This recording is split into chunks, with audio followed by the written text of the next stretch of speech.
Hello and welcome back to another top 10 list. We're going with top 10 safeties this time. And this is an interesting one because I think that, safeties have a lot of different traits that you can value. How much do you value stopping the run? How much do you value coverage? Do you value, playing it safe more? Do you value someone who will take chances, get turnovers, but also give up the big plays? It's very unique. And so I think there's a lot of guys that some people will have as like a top 3 safety that I won't even have on my list. So, guys my 4 honorable mentions, there's a couple I think people are going to be mad at.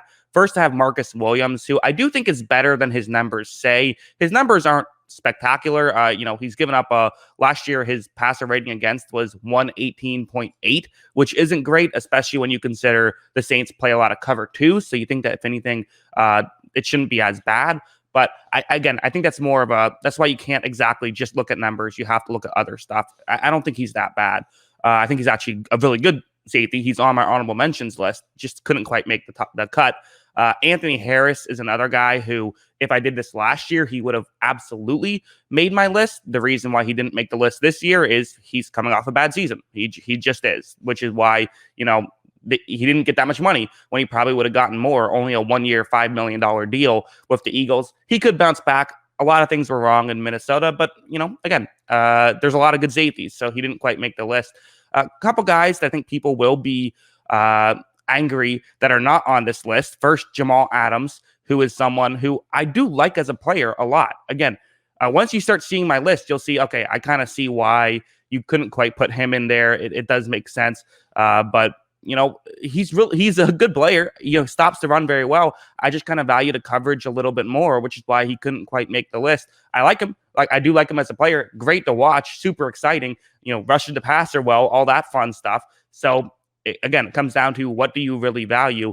And finally, I have Budda Baker, who, again, he's another guy people are going to be like, how in the world do you not have in your top 10 list? But again, the numbers just aren't there for me. I do look at statistics. I don't only look at statistics, but his passer rating against last year was over 100. It was 106.5. And I value coverage, I think, more than anything else. He can make some splash plays. He absolutely can. There is a lot he does well. And I do think part of it is he didn't play for a great secondary. That is a real factor. But I don't know if I can have him crack my top 10 list. I just don't. Number 10, I am going with Justin Ried, the Houston Texans safety, who, again, not a lot of players were great on that Texans defense. But I thought that, again, when you compare him to some of these other guys who we'll talk about who don't have great secondaries playing around him, he did a really good job at still being able to, do his role well whatever he was asked of. Definitely, I do feel like his performance wasn't as good this year as it was the first 2 years. And I do think that maybe the, little bit lack of talent around him that could have potentially factored in. But still, again, if we're talking about passer rating, that's just a stat I have for everybody. So I'll probably bring that up, even though it's, again, not the perfect stat, but just something to use. His passer rating against 78.9. Very good. So he has that going for him. I do think he's a really good safety, and I think he belongs on this list. Number 9, I'm going with Adrian Amos right here, who is another guy who I feel like with Amos, he doesn't get a ton of credit because he's just been consistently really good. And because of that, he doesn't necessarily have the high heights that some of these other people do, which is why I think that, he's a little bit lower on this list and, maybe isn't the most exciting name, but he's had 4 straight years where his passer rating against has been between 79 and 83. So it's been right in that bubble for basically 4 years. And that's crazy because he's been in 2 different systems in that time with Chicago and with Green Bay. So he's a really good safety and he belongs on this list. Number 8, John Johnson. I remember going into last year, I was kind of a little bit lower on him. He was coming off of an injury and didn't look great when he was on the field. So I was kind of saying, man, that was kind of a disappointing year from John Johnson. Will he be able to regain his form? The answer was absolutely yes. He was awesome. Part of that is, I think, playing in a good system, playing with good talent around him. I also think he's just really good. I think that's a bigger factor. So, the numbers aren't great with him. 95.1 passer rating against. He's a career 96.1. So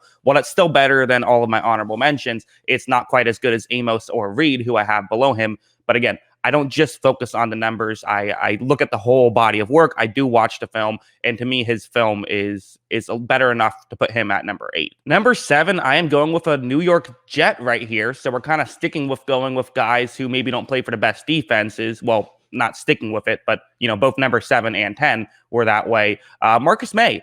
Who, Jets defense wasn't as bad as their offense last year also, but Marcus Maye's a really good player, and he kind of had a breakout season, although interestingly, his numbers were a little bit better the year before. He gave up a 93.4 passer rating last year. The year before, it was 76.0. So, again, there's volatility in using passer rating against. That's why I don't use it as gospel. It's a stat to use. I don't know what a better stat would be. Marcus Maye had a really good season with the Jets and was put in a bad situation and was still able to really thrive in that role. So he's number 7. Number 6, I'm going with Derwin James, a guy who can do it all except for stay healthy. I mean, that's really the only knock against him is been his health. And if he was, consistently healthy, he might be higher on this list. But even when he's not healthy, even with that, obviously when he's not healthy, he's not good because he's not playing. But even when you factor in the injuries, he's still worthy of being a top 6 player because he's legitimately a guy who can do everything, and he's just an incredible safety. Number 5, I'm going with Tyrann Mathieu, who I'm not sure if anyone's stock has lowered more after one game than Matthew's Super Bowl. I guess maybe Jared Goff, his stock after Super Bowl really got lowered. So if we're talking history, I'm sure there's other examples we can come up with.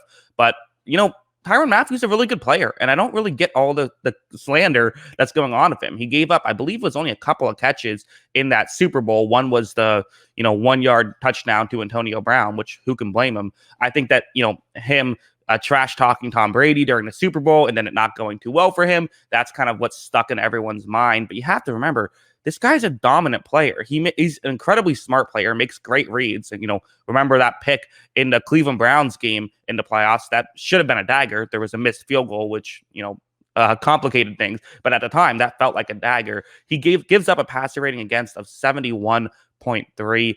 And he's just as effective in the running game. Not to mention, he's one of the better man coverage safeties in the league because of the way that, that Steve Spagnuolo defense, they have their safeties come in and play man a lot. He can do that. So I don't get the Tyrann Mathieu slander whatsoever. I think he's really good. Number 4 is Justin Simmons, who I don't think is coming off of his best season. The numbers do back that up with a 99.8 passer rating against. His career, though, is 83.5. Passer rating against, which is much better. And I do think that, he's had 5 seasons now as a pro. I would say 4 have been really good. 1 has been awesome. And I think the hope was that last year when he was awesome, maybe he'll stay that way. This year, it wasn't quite that level, but it was still really good. He's a very good safety. There's been a couple of, I would say, some inconsistencies. I thought that the Titans game week 1 wasn't the best. That might have just been no preseason. I don't know. But he also had some great games as well. So he's a great safety. I have him in top 4. But when we're talking about these top, I would say top 5 guys, you do have to get a little nitpicky and find reasons to put some guys lower. And again, he is a guy who can do it all and is a really good safety when he's on, which is usually just maybe a couple slight missteps, which is why I couldn't quite put him into top 3. Number 3, I am going with Jessie Bates, and it's kind of hard to, argue with him being a top 3 safety. I think the only argument is, should he be higher? Because, his numbers last year were incredible. First off, he was graded as Pro Football Focus's number 1 safety. I know a lot of people don't love Pro Football Focus. I think they're pretty good. It's not perfect, but I think it's pretty good. So, I don't disagree with that rating, if I'm being honest. Jessie Bates passer rating against 42.3 last year. So his career passer rating against is 65.2.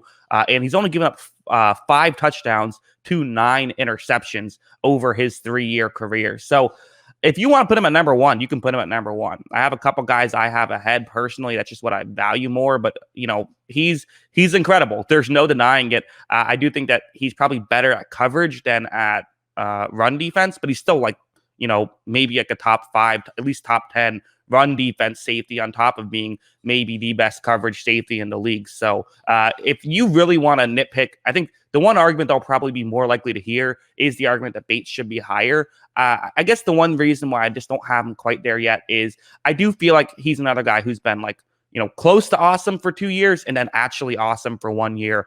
I want to see if he's going to regress a little bit, because that does happen, or if he is legitimately this good. If he puts in another year like that, he's going to be number one. That's probably it. Number 2, I am going with Minkah Fitzpatrick. As impressive as Jessie Bates' 5 touchdowns to 9 interceptions is, Minkah Fitzpatrick has 6 touchdowns and 11 interceptions. So his is slightly even better, which is pretty crazy. And again, his passer rating against 60.4. So not quite Jessie Bates' numbers, but the main reason why I have Fitzpatrick just a little bit ahead is I do feel like he creates the big plays a little bit more. And, I also think that since he came over to Pittsburgh, he's sort of taken his game up a little bit. So it's close between those two guys. They're both awesome. Fitzpatrick is great, though. And I also think that, again, the way he breaks on these plays, the way he can just, once he reads the play, how he can move in and get that interception, that's just so valuable.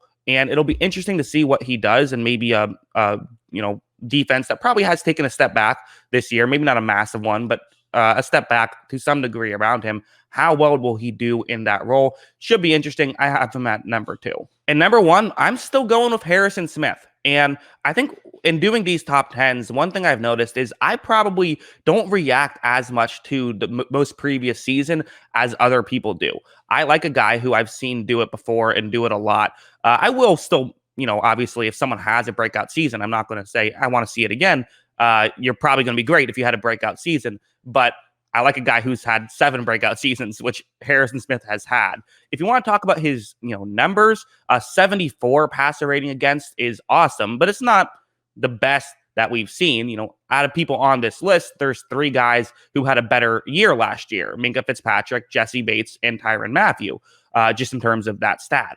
However, Harrison Smith kind of is the guy where, remember when Aaron Rodgers said down years for him are career years for other guys? Well, that's the case of Harrison Smith, because this is a down year for him. His career passer rating against is 58.0. That's just insane. And when you factor in, the rough defense he had to play with, I mean, you think about how Anthony Harris completely, went from a sub 70 passer rating against guy to a above 120 passer rating against guy.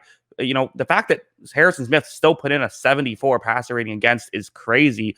And I think a big part of it is just, how smart he is. It's just such an intelligent player, and he's always been that way. Him and maybe Mathieu are kind of up there. I feel like the smartest, players in the league in terms of safeties. And that's a position where being smart matters. So I think he's incredible, and I think that he's kind of getting slept on a bit. So he is my number 1. And yeah, that's my list. I think people are going to be mad at this one. I think, it's funny. Sometimes people agree with the list. No one ever completely agrees with the list. How could you? But sometimes people say, yeah, I get what you mean. Sometimes people say you're an idiot. I think this is going to be a you're idiot one. But, hopefully I argued my points well. Hopefully you guys enjoyed this video. Let me know what you would have done differently in the comments below, where you disagree with my list. Always love hearing from you. And of course, as always, thanks for watching.